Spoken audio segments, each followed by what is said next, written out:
Last time हमें सीख रहे थे he rings the bell, he is ringing the bell. ये सारे सेंटेंस में क्या डिफरेंस है? प्रेजेंट के ही सब सेंटेंस है, 4 सेंटेंस, सबका मतलब अलग अलग होता है, सबको अलग अलग मौके पर बोलते हैं।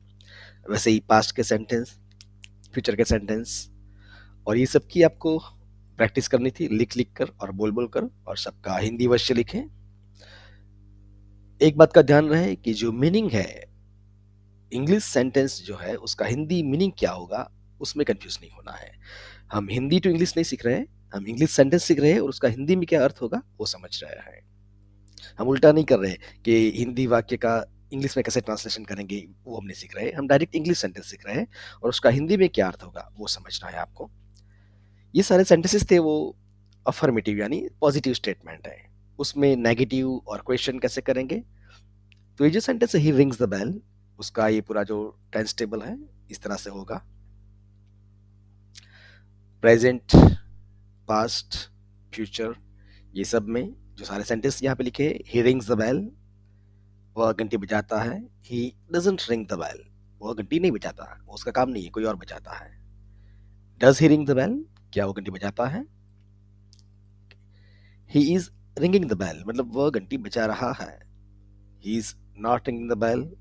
तो इस तरह से आप देखेंगे इसमें सब में नेगेटिव, ये ऑलरेडी हम पहले सीख चुके हैं, वो हम अलग अलग सीखे थे एक एक कर कर, और यहाँ पूरा एक साथ प्रैक्टिस में है ताकि सबका जो मीनिंग अलग अलग है वो मीनिंग में कंफ्यूजन ना हो। जैसे कि यहाँ पे ही रिंग्स द बेल, तो पास्ट में he rang the bell. He didn't ring the bell, did he ring the bell? जब डिड का यूज करते हैं तो पीछे रिंग आएगा first form, second form rang नहीं बोलेंगे डिड के साथ। जब विल बोलते हैं तो विल के बाद एस नहीं लगता, ही रिंग्स होता है प्रेजेंट में, बट ही विल रिंग्स कभी नहीं होता, ही विल रिंग वो बजाएगा, ही वोंट रिंग वो नहीं बजाएगा। और ये सारे सेंटेंसेस जो है उसका नेगेटिव है, उसका क्वेश्चन है। इस तरह से इसकी लिख लिख कर प्रैक्टिस करनी है। ये जो सारे सेंटेंसेस हैं यहाँ पे जो दिए हैं वो प्रैक्टिस के लिए है। आपको ये जब टेंस टेबल है उसका एटलीस्ट 1 वीक तक प्रैक्टिस करना है, 1 हफ्ते तक ये सारे के सारे सेंटेंस को आपको सॉल्व करना है। उसको एक ही सेंटेंस को सारे टेंस में कन्वर्ट करना है, उसका नेगेटिव, उसका क्वेश्चन। फॉर एग्जाम्पल यहाँ पर जो सेंटेंस नंबर 19 है, mister Mehta goes to gym, तो हम उसमें कुछ वर्ड्स ऐड भी कर सकते हैं। यहाँ पे जो मैंने एक टेबल बनाया है प्रेजेंट का, mister Mehta goes to gym regularly, तो रोजमर्रा की बातों में ये वर्ड यूज कर सकते हैं, रेगुलरली, ऑलवेज, समटाइम्स। मतलब मिस्टर मेहता है वो रेगुलर जिम जाता है।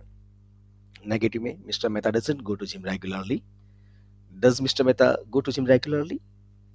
उसका second sentence, mister Mehta is going to gym now, अभी जा रहे हैं, तो अभी हो रहा है तो वहां पे नाउ यूज करेंगे। उसका नेगेटिव, उसका क्वेश्चन वहां पे किया है। Mister Mehta has gone to gym, मतलब मिस्टर मेहता जिम पर गए हैं, जिम में गए हैं। फिर इसका नेगेटिव है, हैज नॉट को हैजंट बोलेंगे शॉर्ट में, क्वेश्चन के लिए हैज को आगे कर लेंगे।